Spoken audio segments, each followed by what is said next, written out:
அண்மைச் செய்தி. சென்னை மாநில மனித உரிமை ஆணையத்தின் முன்பு தீக்குளித்த இளைஞர் சிகிச்சை பலனின்றி உயிரிழந்துள்ளார். அண்மைச் செய்தியாக பார்த்து வருகிறோம். சென்னை மாநில மனித உரிமை ஆணையத்தின் முன்பு தீக்குளித்த இளைஞர் தற்போது சிகிச்சை பலனின்றி உயிரிழந்துள்ளார். வேளச்சேரியை சேர்ந்த ஆல்பர்ட் என்ற இளைஞர் பணம் கொடுக்கல் வாங்கல் பிரச்சினையில் தீக்குளித்து தற்போது மருத்துவமனையில் அனுமதிக்கப்பட்டிருந்த நிலையில் சிகிச்சை பலனின்றி உயிரிழந்துள்ளார். அண்மை தகவலாக பார்த்து வருகிறோம்.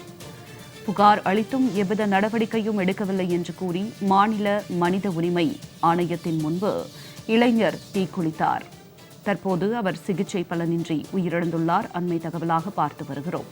புகார் அளித்தும் நடவடிக்கை எடுக்கவில்லை என்று கூறி மாநில மனித உரிமை ஆணையத்தின் முன்பு தீக்குளித்த இளைஞர் தற்போது சிகிச்சை பலனின்றி உயிரிழந்துள்ளார். விவரங்களோடு இணைகிறார் எமது சிறப்பு செய்தியாளர் ராம்குமார். வணக்கம் ராம்குமார், இது குறித்த விரிவான தகவல். ஜனனி, விருதுநகர் மாவட்டத்தை சேர்ந்தவர் ஆல்பர்ட். இவர் சென்னை வேளச்சேரி வெங்கடேஸ்வரா நகரில் வந்து வசித்து வருகிறார். விருதுநகர் மாவட்டத்தில் இவர் கடன் வாங்கியதாக கொடுக்கல் வாங்கல் பிரச்சனை இருந்து வந்ததாக கூறப்படுகிறது.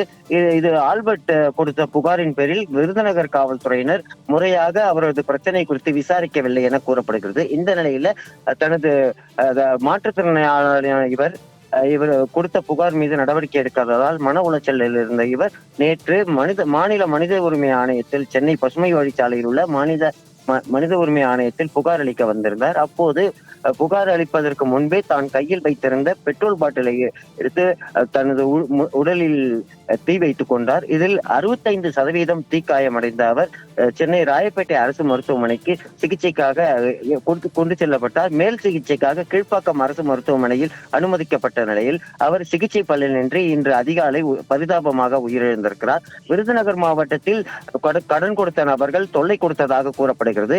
இதனால் மன உளைச்சல் இருந்த அவர் பல முறை புகார் கொடுத்தும் விருதுநகர் காவல்துறையினர் புகார் எடுக்காததால் மனித உரிமை ஆணையத்தில் புகார் அளிக்க வந்த நிலையில் மன உளைச்சலில் இருந்த அவர் தீக்குளித்து தற்கொலை செய்து கொண்டிருக்கிறார். இத்தொடர்பாக தற்போது அபிராமபுரம் காவல்துறையினர் விசாரணை நடத்தி வருகிறார்கள். காவல்துறையினர் சமீப காலமாக அப்பாவிகள் கொடுக்கும் புகார் மீது எந்த நடவடிக்கையும் எடுக்காததால் தொடர்ச்சியாக தற்கொலை சம்பவங்கள் அதிகரித்து வருகிறது. அந்த வகையில்தான் மனித உரிமை ஆணையத்தில் இந்த சம்பவம் அரங்கேறி இருக்கிறது. இவரது உடல் கீழ்ப்பாக்கம் அரசு மருத்துவமனையில் பிரேத பரிசோதனைக்காக வைக்கப்பட்டிருக்கிறது. அவரது உறவினர்கள் வந்த பிறகு அவர் பிரேத பரிசோதனை என்பது நடைபெற இருக்கிறது. இது தொடர்பாக அபிராமபுரம் காவல்துறையினர் வழக்கு பதிவு செய்து விசாரணை மேற்கொண்டு வருகிறார்கள். ஜனனி, தங்களுடைய விரிவான தகவலுக்கு நன்றி ராம்குமார்.